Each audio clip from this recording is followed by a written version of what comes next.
বাবারি বাবারি বাবারি বাবারি কি ঠান্ডা পড়লো।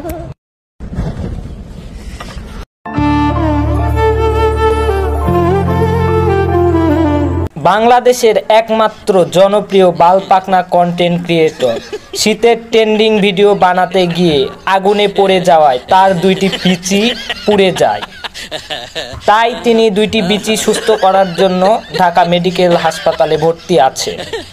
তাড়াতাড়ি যেন তাহার দুইটি বিচি ঠিক হয়ে যায়, তাই আমরা সকলে তাহার জন্য দোয়া করিব এবং তাহার দুইটি বিচি ঠিক হয়ে গেলে আগের মতো বালপাকনা ভিডিও নিয়ে আমাদের মাঝে যেন তাড়াতাড়ি চলে আসতে পারে, তাই সকলে বলি আমিন। আর এরকম বালপাকনা কন্টেন্ট ক্রিয়েটর বাংলাদেশে আরো বেশি বেশি হোক এবং তাদের বিচিও আগুনে পুড়ে যাক।